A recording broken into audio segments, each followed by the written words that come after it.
Rider and Repel, Marks one next, and Bless Me and Kentucky Gal out the back. Both clouds collide, and Positive Energy racing to the final couple of furlongs, and it's Igor Stravinsky tackled by Monaster Boyce improving on the inside. Nan's View. These three are in a line, being followed by No Need Never, and then Kay Lassen, White Clover, and Zainab next ahead of Bleak Midwinter. Racing towards the final 200 yards and battling it out, Igor Stravinsky and Monaster Boyce from Kay Lassen trying to come home with White Clover. No Need Never is next, being followed by Zainab and Nan's View. Up towards the finish, it is Igor Stravinsky bursting through Zainab to make it very close on the line. Then Monaster Boyce followed in by Kay Lassen there. Yeah.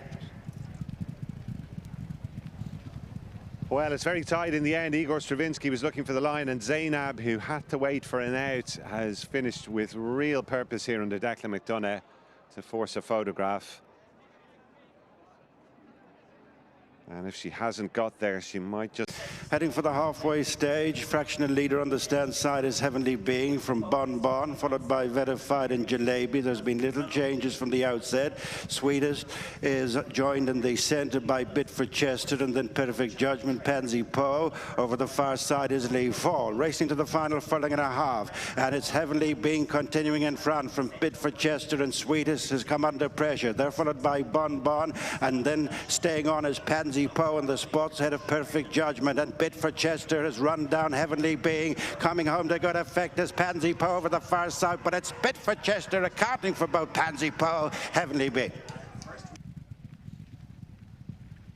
Yes, it goes the way of Bid for Chester, who's confirmed Nake's superiority over Heavenly Being. Big run from Heavenly Being, but she's come up a little bit short in the final reckoning.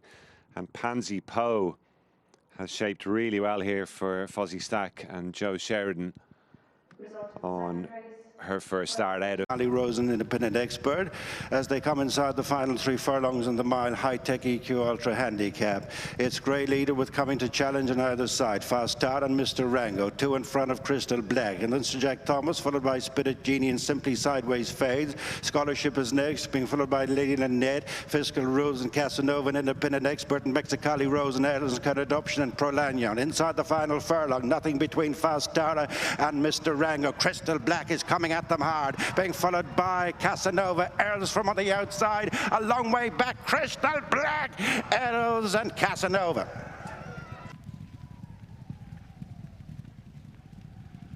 Well, looks like the top weight might have held on here. I thought he looked in need of the run in the preliminaries beforehand, but I think he might have just held on from Earls, who's come from way out the back and finished off very powerfully under Gary Carroll. I think it might. By State Actor, who is making ground to set off in pursuit, being followed by 7 Seas and Passionate is next.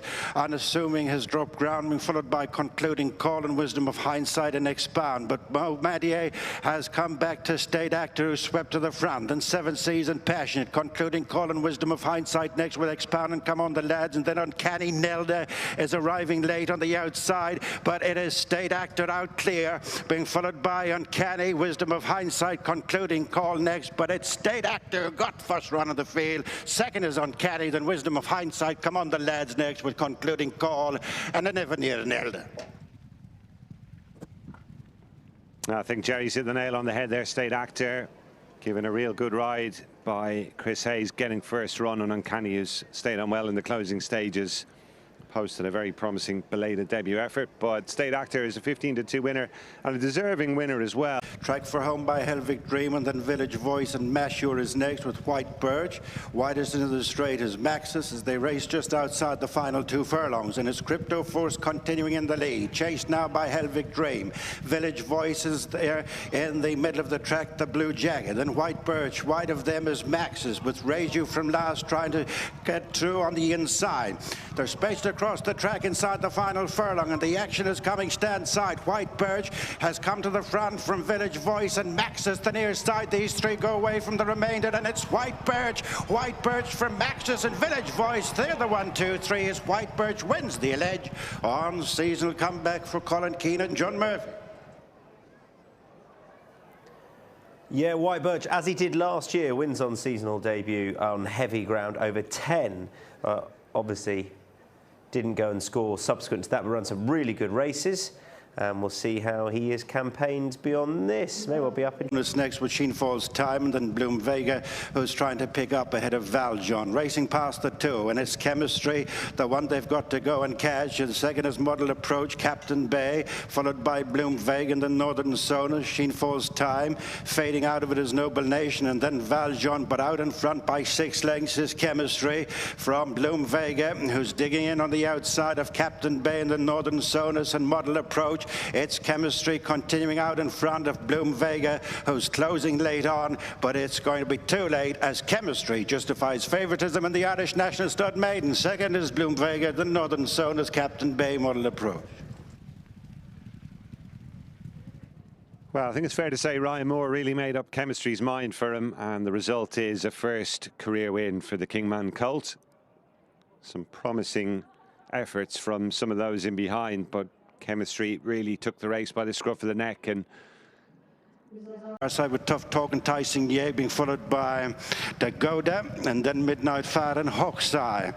They are reaching the final couple of furlongs, and it is Gustavus Weston dueling away with the horse with the white face, Red Brand Church. Mercurial still there on the stands rail, followed by Ramiro, and Midnight Fat is picking up well ahead of Tyson Ye and Tough Talk next with Polar Bear and Dagoda. Spaced across inside the final furlong. Mercurial on the stand side. Still just has it from Midnight Fat, Ramiro, Red Brand Church, Tyson Ye and Tough Talk, but it's Mercurial and Robert Weirty home by 3 lengths from Midnight Fat. Ramiro is next. Running on was Dagoda with Red Brand Church, Tough Talk, Tyson Ye, all involved for the minor money. Clear-cut winner in the end. Mercurial has pulled clear under Robert Weirty to take the finale here, doubling his career tally. Owned and trained by John Allen down in County Tipperary. Returns at 9-1 Mercurial. He